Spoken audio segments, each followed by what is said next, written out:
Welcome to learn E spot channel.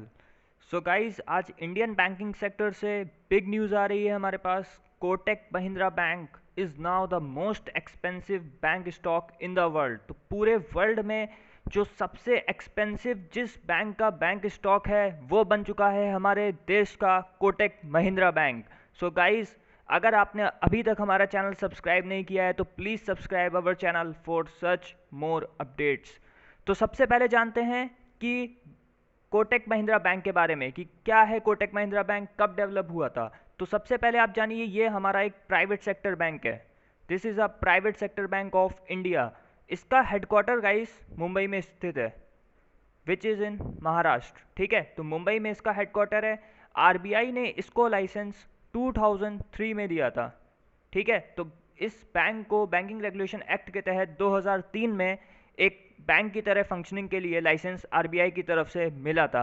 उसके बाद इनके जो सीईओ हैं वो हैं उदय कोटक। आपने काफ़ी, अगर आप न्यूज़ पढ़ते होंगे तो इनका नाम काफ़ी सुना होगा। Uday Kotak is the CEO of Kotak Mahindra bank. ठीक है, अच्छा, इसका शेयर का अभी प्राइस मैं बता देता हूँ कि अभी कितना है, 1165। जिस टाइम ये वीडियो बन रही है then it's share will be 1165।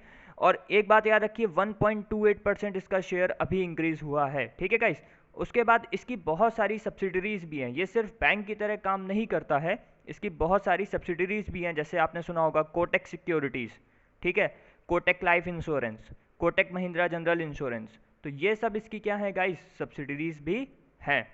आगे बात करते हैं आज के अपने टॉपिक के बारे में।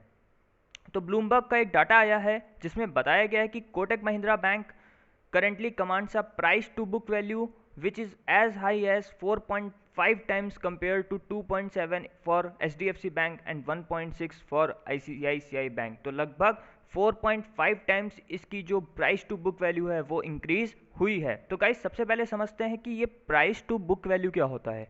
What is P to B ratio. ठीक है, तो पी टू वी रेशियो समझने से पहले आप एक चीज़ समझिए कि ये बुक वैल्यू क्या होती है। बहुत इंपॉर्टेंट है पेपर के प्रोस्पेक्टिव से। बुक वैल्यू का मतलब होता है net asset value, NAV. NAV में हम वो सारी चीज़ें जोड़ेंगे यहाँ पर जो हमारी टोटल एसेट्स होती हैं। ठीक है, लेकिन इसमें हम इनटेंजिबल एसेट्स को जोड़ते नहीं है। इनटेंजिबल एसेट्स मतलब क्या हुआ हमारा, जिनको हम छू नहीं सकते, जैसे कि कंपनी की सिक्योरिटीज़ या इस तरीके की चीज़ें। और यहाँ पर लाइबिलिटीज़ को भी हम कंसीडर नहीं करेंगे। तो कुल मिला के कहने का मतलब है जो भी यहाँ पे टेंजिबल एसेट्स होती हैं हमारी, टेंजिबल एसेट्स मतलब बैंक का इंफ्रास्ट्रक्चर, बैंक के फर्नीचर्स, इन सब चीज़ें को हम टेंजिबल एसेट्स बोलेंगे यहाँ पर। यही बैंक की क्या कहलाती है, बुक वैल्यू कहलाती है। ठीक है, तो ये प्राइस टू बुक वैल्यू क्या होता है फिर। तो प्राइस टू बुक वैल्यू का मतलब हुआ market price divided by book value per share. ठीक है, तो बुक वैल्यू पर शेयर और मार्केट प्राइस का जो रेशियो होता है उसी को बोलते हैं price to book value guys. ठीक है, एक चीज़ और समझिए कि ये बुक वैल्यू पर शेयर कैसे निकालते हैं। बुक वैल्यू पर शेयर, इसको निकालने के लिए जो भी शेयर वहाँ पे है, टोटल उसका जो वर्थ है उसको नंबर ऑफ शेयर से, टोटल नंबर ऑफ शेयर से हम क्या कराते हैं, डिवाइड कराते हैं। मान लीजिए जो शेयर्स का टोटल वर्थ आ रहा है वो आ रहा है 1 लाख रुपीज़। ठीक है, सपोज करिए 1 लाख और टोटल नंबर ऑफ शेयर्स हैं 1000। तो इसका यहाँ पर हमारे पास 100 रुपीज़ इसका क्या आ जाएगा, book value per share price आ जाएगा। ठीक है, तो प्राइस टू बुक वैल्यू हमारा एक रेशियो है जिसमें हम मार्केट प्राइस को न्यूमरेटर में रखते हैं और बुक वैल्यू पर शेयर्स को डिनोमिनेटर में रखते हैं। तो अल्टीमेटली इसका कहने का मतलब है कि अगर ये रेशियो ज़्यादा आएगा तो मार्केट प्राइस उस शेयर का क्या हो जाएगा, ज़्यादा हो जाएगा। ठीक है, तो ब्लूमबर्ग का डाटा बता रहा है कि इसका प्राइस टू बुक वैल्यू इस बैंक का काफ़ी हाई आया हुआ है। ठीक है, आगे बढ़ते हैं।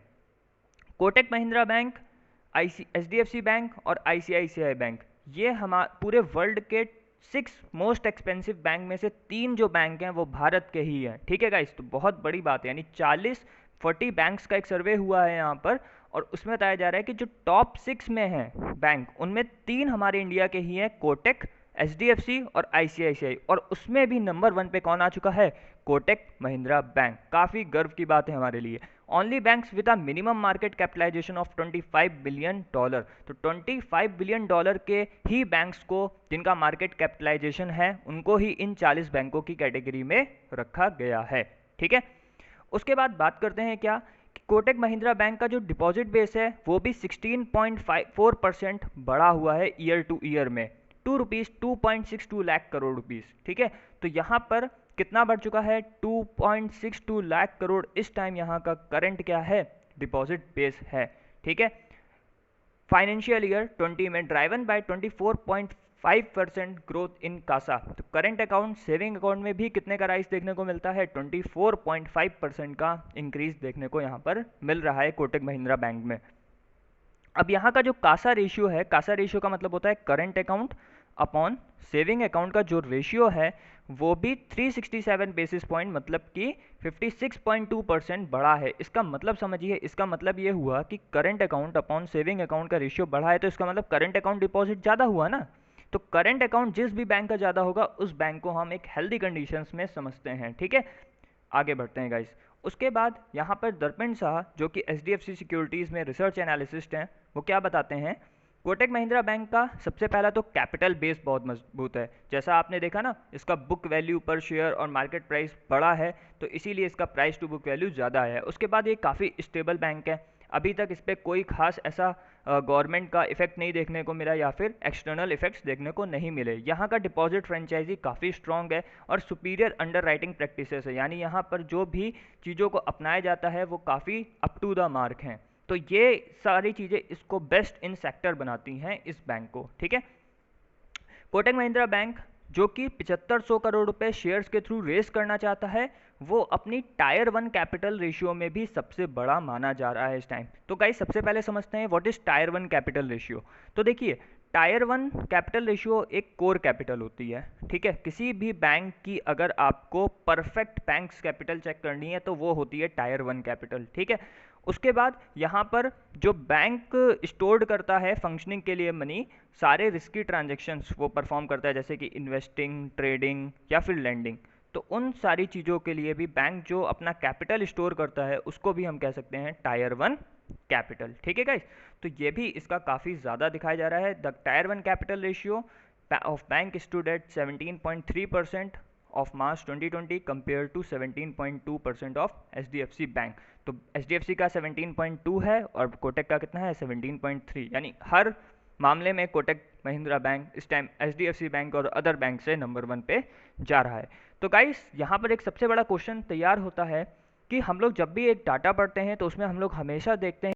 उसके बाद गाइस एक और न्यूज़ आ रही है कोटक महिंद्रा बैंक की तरफ से कि इस बैंक ने वीडियो KYC लॉन्च किया है, जो हमारे इंडिया का फर्स्ट प्लेटफॉर्म है KYC को इंटीग्रेट करने का। तो वीडियो कॉन्फ्रेंसिंग के थ्रू अब नए कस्टमर्स का सेविंग अकाउंट खोला जाएगा। ठीक है, तो वीडियो KYC एक नया कॉन्सेप्ट लेके आया है Kotak Mahindra bank which is new in class.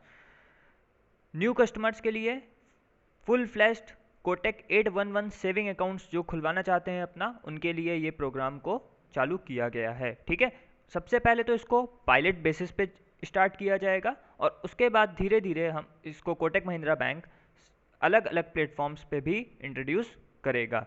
दूसरी चीज़, इस प्रोसेस के थ्रू होगा क्या, जीरो कॉन्टैक्ट होगा, फुली इंटीग्रेटेड प्रोसेस होगा, कंप्लीटली डिजिटल होगा, पेपरलेस अकाउंट ओपनिंग होगी। यानी देखिए कितनी सारी चीज़ें यहाँ पर ये बैंक टारगेट कर रहा है। जैसे कि कॉन्टैक्टलेस होगा तो कोरोना का आज के टाइम पे इफेक्ट चल रहा है, उससे भी बचा जा सकेगा। कंप्लीटली डिजिटल होगा, किसी भी प्रकार का पेपर वर्क नहीं होगा, एनवायरनमेंट फ्रेंडली ये प्रोसेस माना जा रहा है।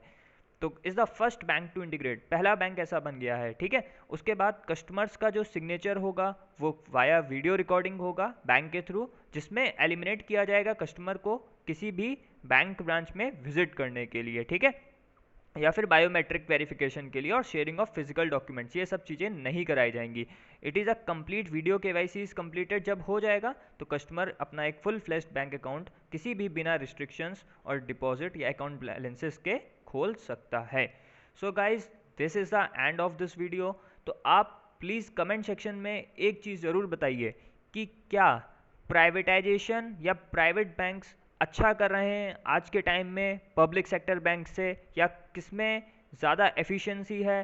क्योंकि जब हम एक रैंकिंग देखते हैं हर बार की या फिर चार्ट देखते हैं, उसमें हम लोग मोस्टली देखते हैं कि कोई प्राइवेट सेक्टर बैंक ही टॉप कर रहा है, चाहे वो कैपिटलाइजेशन की बात हो या फिर नए डिजिटल प्लेटफॉर्म्स की बात हो या फिर आज के हमने जैसे देखा स्टॉक शेयरिंग की बात हो। ठीक है, तो प्लीज़ कमेंट सेक्शन में बताइए। और जैसा कि आत्मनिर्भर भारत अभियान में हमने देखा भी था कि गवर्नमेंट का इनिशिएटिव है कि वो चीज़ों को प्राइवेटाइज कर रही है लोगों की सहूलियत को बढ़ाने के लिए, लोग और उसको बेटर सर्विसेज प्रोवाइड हो सकें लोगों को, उसके लिए। तो ठीक है गाइस, आज के लिए बस इतना ही। God bless you guys, bye.